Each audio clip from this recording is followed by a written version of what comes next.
Okay, before I can start this episode and get working on the MR2, there is something I have to do first. Seriously, I cannot sleep at night these days. Every single time I find myself in silence and close my eyes, deep in my head I just hear that horrible, haunting noise.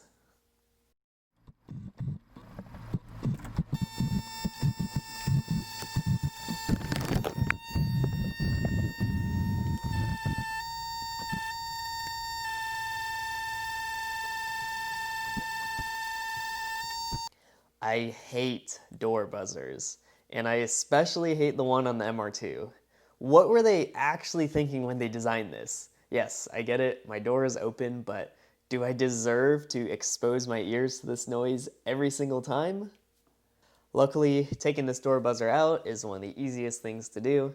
You have to just pop off this panel behind the driver's door and you'll find the box.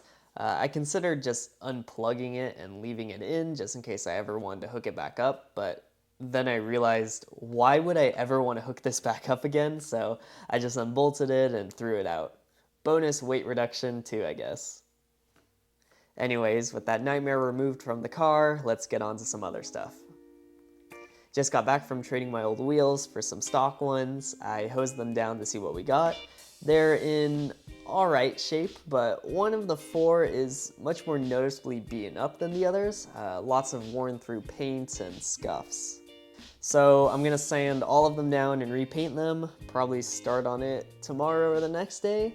Hopefully it's not too much of a pain. I'm just really glad to have these wheels that actually fit on the car now. I also picked up this little Matchbox MR2 diecast toy. It was only a couple bucks and I want to strip the paint off of it and repaint it to be like what I want my car to look like. That way I can see how I feel about the design before I spend a week repainting the real thing. I'm cleaning the rest of the oversprayed light pieces right now. You can really see how bad they were here. Here at this angle you can see the red ones better. Cleaning up nice at least. Also got my sun visors done. Obviously they aren't perfect, but they're pretty darn good for, a first time hand sew job. You can see it's a nicer vinyl material now and much cleaner. The only part that I could have really done better is the seam line at the top. You don't really see it since it's going to be facing away from you in the car, so it's not a big deal. I might try to find some black hot glue or sew a cap on the top to cover it, but again, really not a big deal. Overall happy with it. In the garage right now, I'm about to do some work on the car. One thing I noticed while removing the door buzzer earlier was a lot of the interior screws are kind of crusty, so as I find them, I'm just gonna give them a quick wire brush scrub to clean them up. Super easy way to, help refresh things. All right, now we can get to some actual work. I managed to track down a speedometer cable on Craigslist for 40 bucks. I had to drive like 3 hours round trip for it, but still, versus having to buy a brand new custom made one for over $100 online, this was definitely worth it. First thing I gotta do is thread the one end up through the firewall up to the dash. It comes out near the pedals, so working it up to the actual speedometer is pretty awkward, and I definitely recommend some long pliers to help reach and grab it from above while you push it from underneath. With it hooked up to the speedometer, I can now push the other end towards the underside of the car. It goes through a small hole in the body, and the cable is so long and has so many pieces on it that it gets stuck to whatever it's being pushed up against. So I have to keep going back and forth from up top and under each time it gets stuck on something. Next part is pretty easy though, just follow the mounts along the underside of the car and hook it on. Alright, at the engine now, it's taking a couple tries because you have to feed it up and over the engine, but the problem is there's lots of different pipes and tubes in the way, and it has to go a very specific route in order to line up with this one mount that holds it in place. So again, a little bit of trial and error as I feed it up one way, then check it from above, and then, have to redo it again. After going over the engine and back to the transmission, the very last step is to screw the end of the cable back into place. It also took some trial and error because here you can see the cable has a little notch, making it only able to be inserted one way. So you have to just play around until you find it. It definitely took me a bit. I eventually looked at the point from up top to get a general idea of which direction it was supposed to face, but luckily I did get it eventually. Hands are pretty dirty from that, so I'm gonna go wash up before I test the car. Starting the engine, popping it into gear, giving it a little rev, and it works.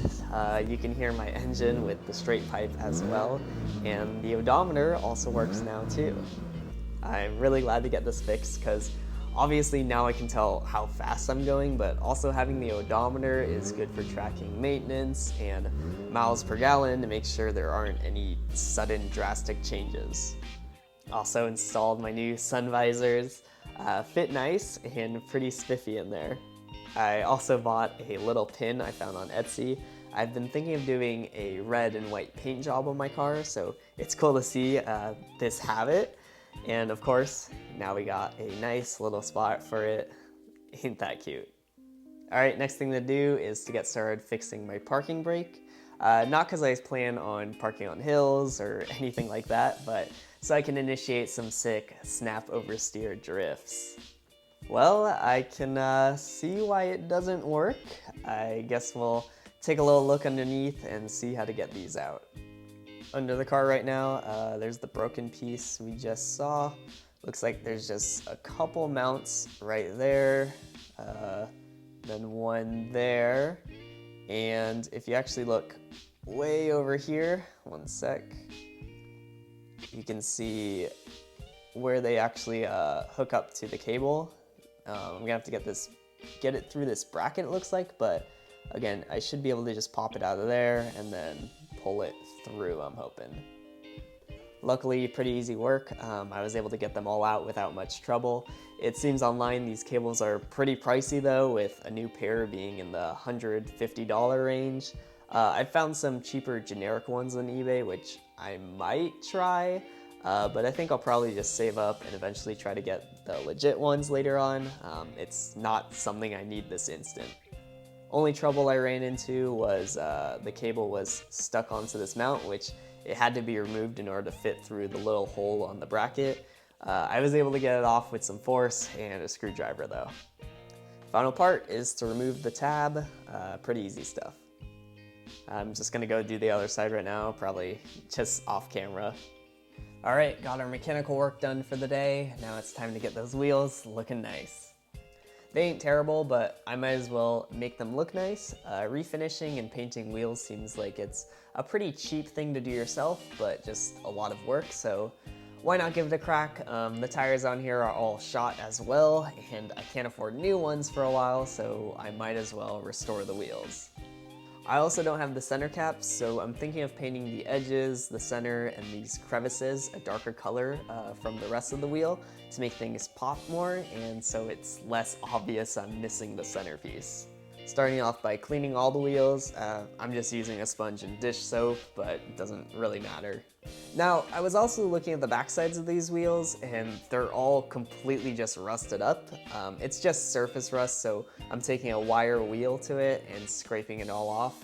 I'm not aiming for perfection since it's just the backside. I just want to clean it up while I'm at it. Here's the before and after. Again, you can see I didn't do a spotless job, but it's really whatever since you don't really see it, and it's leagues better than it was. Now the front side is definitely a much harder task. Right now there's silver paint on it, so I gotta sand it all off and get to the bare aluminum underneath. I'm starting by using 200 grit sandpaper, and this will also take care of any scrapes in the wheels. Honestly, this took forever. There are so many tight crevices too, which makes it a huge pain to do. Overall, it's looking way better already. I'm not sure how long exactly I've been at it, but I definitely need a break because it feels like forever. Decided to take a break from the wheels and take a look at this little piece that belongs behind the stock steering wheel. I have a stock steering wheel, but the horn piece and this back piece are mismatched colors from the actual wheel itself. They are blue and should be black. I'm not sure if you can really tell over this video or not, but either way, I'm just gonna try to paint it with some normal spray paint. I just did 2 coats right now. Honestly looks way better than before. I do think it's a bit too glossy and maybe a tad too dark, but definitely saves me from having to buy a new one. Plus, again, you don't really see it since it's on the back of the wheel, so whatever. All right, I matched it to the steering wheel and it was definitely too glossy and dark, but I took some steel wool to it very lightly and managed to actually matte the gloss up a bit. Now it looks like perfect color and texture wise, so I'm super happy with it. Serious save there. Well, time for some late night seat work again. This time I'm cutting the old seat cover apart, starting with the headrest because it's the easiest, nothing more than running a knife through the seams. Next we got the actual seat part, a bit more going on, but still nothing too crazy to cut through. So far so good. Last up, the backrest. Save this for last because it definitely has the most parts to it, but still way easier to cut apart than having to take them off the old seats. My plan is to actually only cut apart the one seat and leave the other one intact. That way I can reference it all together when I sew a new one. Then I'll cut it apart when I have a new one made that I can reference from there. Plus, I can also put the old seat cover back on just in case I need to drive the car and these aren't ready yet. I'm hoping to get these seats done soon because once I finish these and the wheels, then I can get some tires and the car can be back on the road again. Then from there I can take it to a muffo shop and get an estimate on an exhaust to decide if I want to do it myself or not. Then after that, I'll probably do a full tune-up and fluid change. Got a huge mess in the kitchen here. I'm lining the pieces up right now with the tape measure just so I can get a rough idea of how much of new vinyl I need to buy. It's looking like 7 feet, maybe good for 2 seats. Worst case, I guess I can just buy more though. All that work there deserves some tots. It's the next day, and that means time to do the other wheels. I didn't 100% finish the first one yet, but I still just want to get started on the other ones. Also, some of the wheels have weights on them for balancing. I've decided to just remove these because then I can do a more complete paint job and they'll probably need to be rebalanced at this point anyways. Got the backside of all the wheels done, fine enough, now onto the fronts. I kind of decided to just go ahead and use the wire brush on the fronts too. I did sandpaper the first wheel only and it just took forever. My main concern with the wire brush is if it would gouge too deep into the wheel, but honestly it seems fine enough at getting the paint and scrapes out. It's just way faster than only using sandpaper. Then of course, after that, I still gotta hit it with some sandpaper to smooth it out and get in the hard to reach spots. All right, I've made some progress on each of the wheels. Wouldn't say any of them are completely done yet, but I'm gonna call that a night. I've been working for a few hours and it's time to rest. Man, they are looking super nice so far though, very clean. Sketched up a little sticker for the sun visor before bed. Gonna be like one of those high rollover risk stickers, but instead an MR2 version with snap oversteer. This will be me when I drive my MR2 for the first time. All right, now I'm gonna take apart my little toy car right now. To my understanding of how these cars are made, they're just 2 little poles that connect the top of the car to the bottom of the car. You can see them sticking out on the bottom of the car and the ends have been flattened out to hold. So I'm just taking a drill and trying to drill away the flattened out area. It took a bit of patience and switching between a couple different drill bit sizes, but you just gotta be patient so I don't accidentally destroy the car. Well, I got the bottom part off, but as you can see here, it looks like it's not fully apart like I expected. The interior plastic pieces should separate as well. I've never seen a Hot Wheel like this, but it looks like the car is actually 2 metal pieces sandwiched together rather than just one. I'm not sure why it's like this, but it looks like basically I just have to drill further in to separate the pieces more. I just have to be really careful because we're getting dangerously close to drilling a hole through the whole car at this point. And there we go, all the pieces are apart. Again, really weird the body is in 2 pieces, but I guess if anything that'll make it easier to paint. Should I see if anyone wants to trade for the stock wheels? I was looking at this aftermarket air intake that the last owner installed, and I kind of realized something. It's right under the vent on the lid. Like, you can see it through the little holes. I'm not super familiar with these open filters, but I'm pretty sure it's not the best idea for them to get rained on.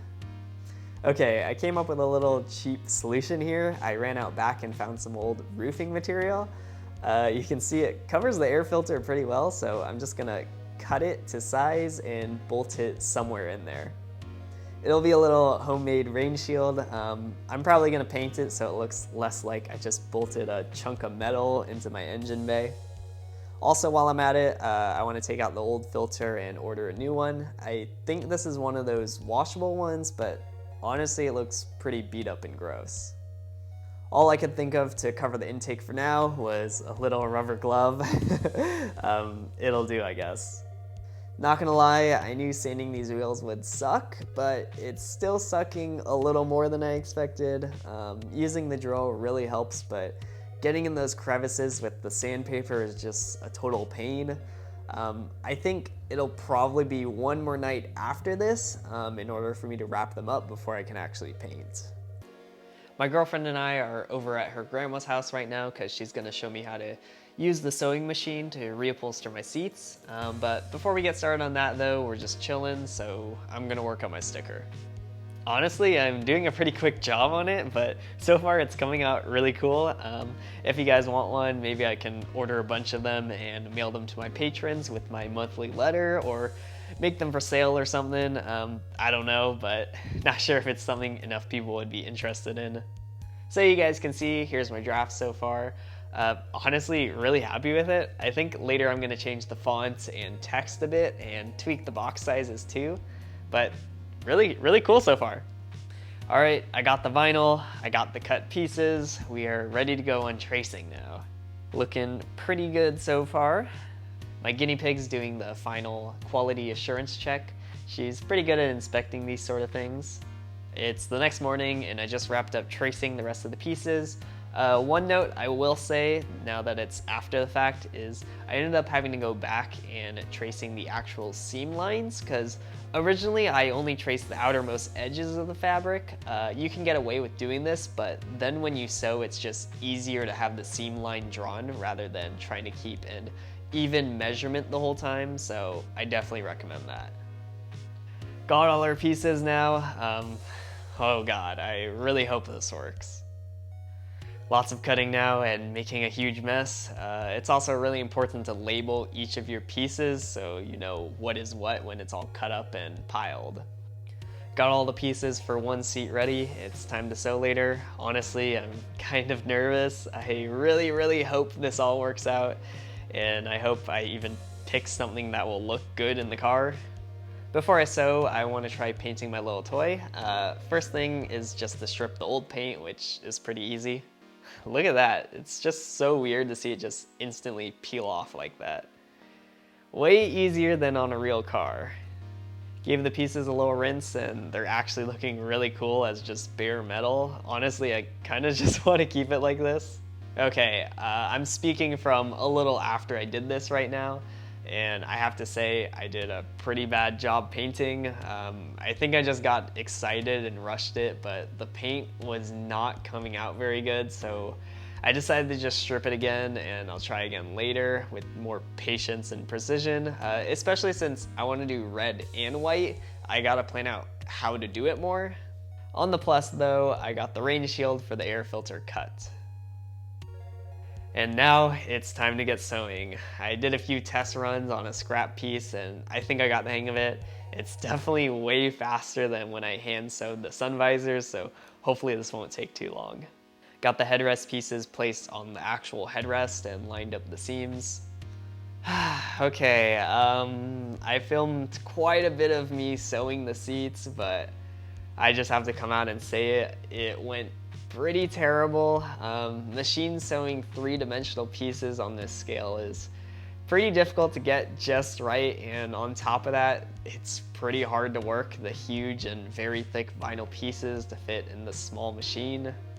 Honestly, the footage is pretty embarrassing just to see how terrible it came out. I mean, I had quite a few technical difficulties with the machine and it just not wanting to work with such a thick fabric and the foam I have. Plus, there were some errors on my side too, so I just decided to call it quits. But for those of you who don't know me personally, I don't give up when this kind of thing happens. I mean, when all else fails doing things the newer, faster, and more advanced way, you want to know what I do? I go back to the classic and simple way I know best. We're hand sewing this thing. It's gonna be a long night.